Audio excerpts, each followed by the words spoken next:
No, we haven't had a blowout yet. Great basketball. Comes down to the fourth quarter and defense with these two teams. And nothing to brag about with the sloppy play of the first 3 quarters of game 2, but boy, that fourth quarter, they went at it. So we're set to go. Doug Collins and Doc Rivers, good friends, opposing each other as coaches, and the opening tip controlled by Boston. Look for Boston to try to get their leader, their best player, Paul Pierce, off to an early start. Hasn't been playing that well as of late. Look for them to try to go at him early to get him involved. And here is Pierce, quickly double-teamed on the catch. 7 on the shot clock.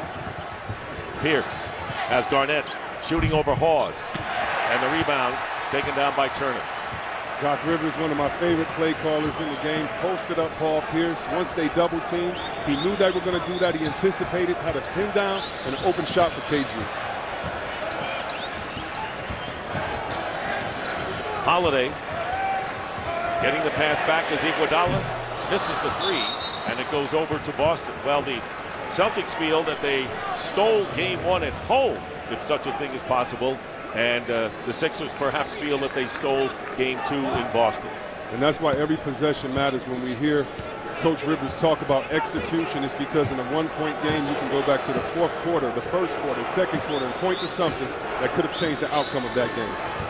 And a steal by Iguodala, stays in bounds and puts the Sixers up. That's what you want to do when you're at home. Not only do you want to get a nice layup, but you want to excite the crowd, get them in the game early so they can encourage you as the game goes along and give you energy. 2 good defensive teams, but 2 teams that are really hard-pressed to find scorers. Hard-pressed to find scores and a rhythm because they don't have all their players. As you see, Rondo's not necessarily hitting all the layups that he usually hits, so everybody's trying to find a rhythm in this series. There is Brand. Celtics playing really strong defense right here. Evan Turner's shot, and Garnett getting the rebound. That's amazing. The Celtics scoring less than 20 points in 3 of 8 quarters. How about the second and third quarters of game number 2 when they scored only 24 points total? Too hard off the glass, but a new clock for the Celtics. You love seeing Paul Pierce be aggressive. You don't want him to force it, but you want him to walk that fine line of being aggressive and getting the shots up. Pierce has his shot deflected by Iguodala, and the tip attempt by Pierce inside. Pierce still working at it, and here is Bradley missing an open 3 from the corner. It remains 2-0 with 2.5 nearly gone by. The Celtics don't have a point. Here's Drew Holiday. Drew Holiday, who came out of a 4-game shooting slump with 18 points, hitting 4 of 6 from 3-point range. Garnett doubled, and he gets the first points for the Celtics with nearly 3 minutes elapsed. Definitely, he loves that post, loves going over that right shoulder. It's really hard to stop, not just because he's tall, but his release is so high on his jump shot. Good defensive try by Elton Brand, just a better offensive play. Brand is playing hurt. A lot of players on both of these teams have been playing despite injuries.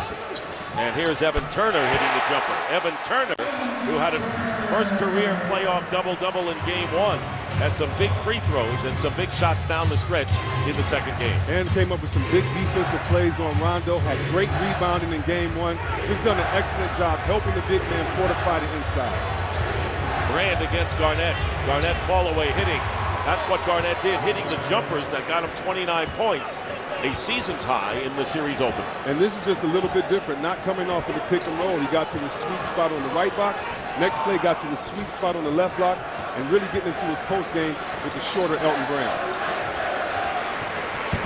8 on the clock now for Philadelphia. Brand with the fall away. Basket counts and the foul. So Elton Brand, who's playing with neck spasms, and had a couple of key shots and some good defense in the third quarter of game 2. Anything you can do, I can do better. You did the same move on me. Fake to your left, came back over your right shoulder. One of KG's favorite move, Elton Brand said, guess what? I'm going to use your move on you and try to get me to as well. Foul is on Garnett, so Brand, who played in only 1 postseason in his first 11 years, now has appeared in 2 straight. See anything a little different, any different wrinkles thus far in the early going? Not at all. The only thing I do see is they tried to get Paul Pierce off early, and also Kevin Garnett really posting, not relying on jump shots. And one more thing I see different, Brandon Bass not relying on jump shots, going strong to the hole, finishing like that. He was either hot or cold from outside as he scored 12 points in the last game. And the Sixers are up by 4 after that pretty drive by Bass. Pause with Bass on him. Bass takes it away, creates the steal. Here's Rondo. Sixers are back. Rondo will take it anyway and score, and the Celtics now trail by only 2. As a big man, your guards have to be able to trust you. Don't stay in your lane. Stay in your lane. Do what you can do. Brand with the air ball, and here comes Rondo. And for that last play, Hawes did not do what he could do. He tried to do too much. And there's Pierce driving to the basket. Now the Celtics like to run off of the turnovers. You ask what's different right here. He didn't settle for the jump shot, gave a little hesitation, pump fake, right to the hole, and this we see every day. Rondo attacking, pushing it, 1-on-4, 1-on-2, 1-on-3 break, always scoring or getting to the free throw line. So there's Paul Pierce, who had only 7 points, is shooting 25% from the field and 1 for 6 from three-point line, and that's not vintage Paul Pierce, who is playing with that sprained MCL in his left knee. That foul was on Iguodala, and the Sixers are coming in with substitutions, including a new hero here in LaVoy Allen, who has played 2 out-of-sight games, and he checks in along with Thaddeus Young as Hawes goes to the bench. Really like this substitution, bringing in Allen. You know, KG got hot on the post, going 2 for 2 early in this game. Allen is a much better defender, gets up in KG a little bit better than does Elton Brand. You don't want KG to get hot. Great substitution right now by Collins to see if he can switch up the defensive matchup. Celtics tying it up, and here is Turner. Once again, Celtic defense. Rondo bringing it up. The Celtics have scored the last 6 points to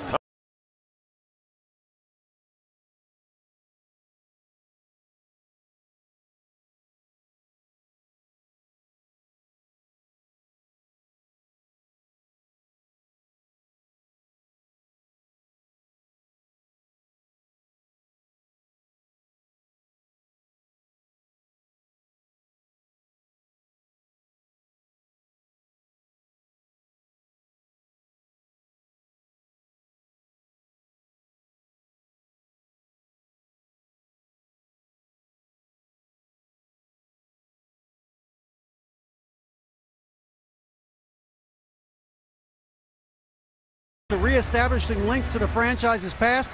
The team has hired Julius Erving as an advisor. Everything has changed and the fans are coming back. The Sixers almost doubled their season ticket base this year and rose from 25th in the league to 14th in attendance. Dick? All right, there's nothing like a revival of a franchise, is there, David Aldridge? And Philadelphia has had its great banner moments in the past, as we know, with Julius Erving as part of that, and a revival here. And foul is on Garnett, so Kevin Garnett has picked up his 2nd foul, sending Drew Holiday to the line. And you wonder why more teams don't do that. Being a fan of sports, whether it's baseball, basketball, football, you love your community being tied to the glory days, and no one had any more glory days than Julius the Doctor, Mr. Afro Irving. Drew Holiday, you saw the 3 for 13 in game 1, and ended up including 4 from long range. So the 76ers end an 8-0 Celtic run. Boston taking their first lead of the game, and now we're tied again. Here's Bass. The last game he would have taken that shot from the outside. Rondo going inside, reverse layup, and it's missed by Avery Bradley. The Sixers got away with one right there. Could have been a nice layup by Bradley. A great recognized by Rondo, seeing who's open. Allen, and here's Iguodala. Pass to Turner. Pierce doing a good job of staying with Turner on the switch. And Thaddeus Young. And that could be a good thing for the 76ers. He's Young, who has really struggled. Of course, he's had ankle and shin injuries and hasn't played up to what they know he can do. But he hits the basket to give the Sixers. Stayed down low last time.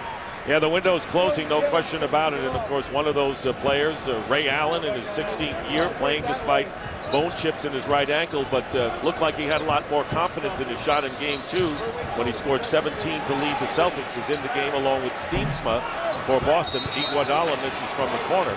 And we'll have a Sixers foul, and that will be against Thaddeus Young. And you want to compare the Celtics, as you look at history, to this team and the 68-69 club in which Bill Russell was the player coach.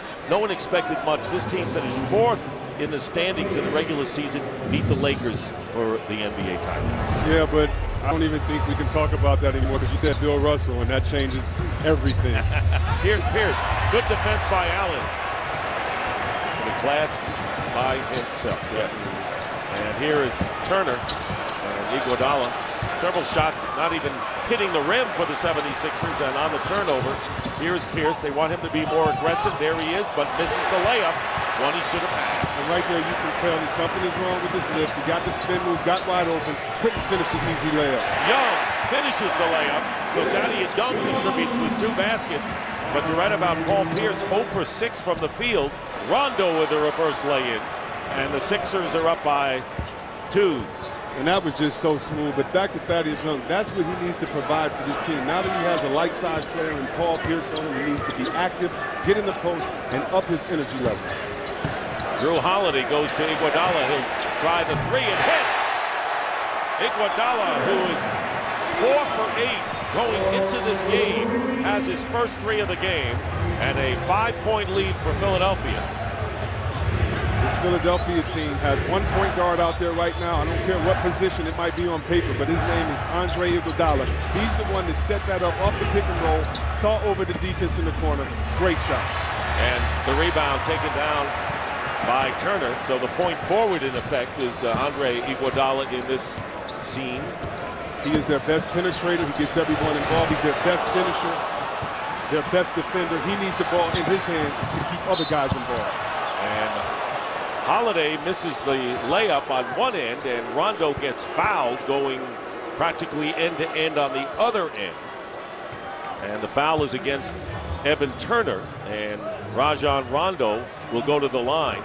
And Turner is going out of the game. And one of the biggest misconceptions about NBA players is that they can get their own shot. If you're Charles Barkley, if you're Shaq, if you're a couple other players, you can get their own shot. But most players need a point guard to set them up. That's why Andre Iguodala is the point guard on this team. And when Lou Williams comes in, it'll have 2 point guards. But regardless of size and position, they get everyone involved and can score. And there is Lou Williams coming in, and he was the leading scorer off the bench, leading scorer for the team this year. And Rondo will try to make it a 3-point game. Meanwhile, the game, Rondo has the last 6 Celtic points, 8 of their last 10 to keep them within a 3-point range. Some guys who play defense play much better defense the more they score. Petrus, in my opinion, is one of those guys. The better he scores, the better D he plays. And there's a cutting Thaddeus Young. So Young has given the 76ers 6 points since coming into the game earlier on the 3-for-3 shooting. I thought he would be the difference in this series, the one guy that may have matchup problems.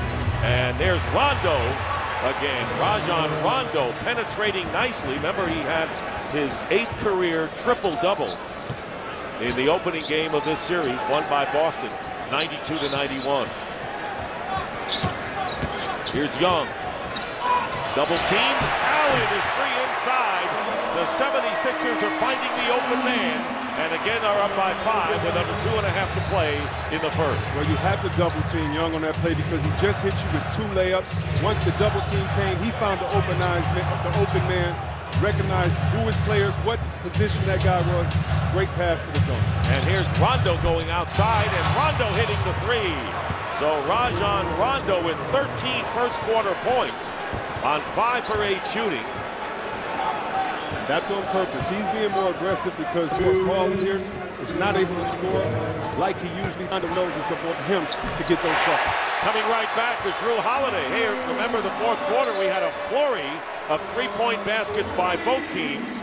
And Holiday now has hit a pair of 3s, and the 76ers are up by 5 with nearly 1:40 to go in the first quarter. Rondo has been a one-man gang offensively lately for the Celtics. Paul Pierce gets the basket and the foul. So Pierce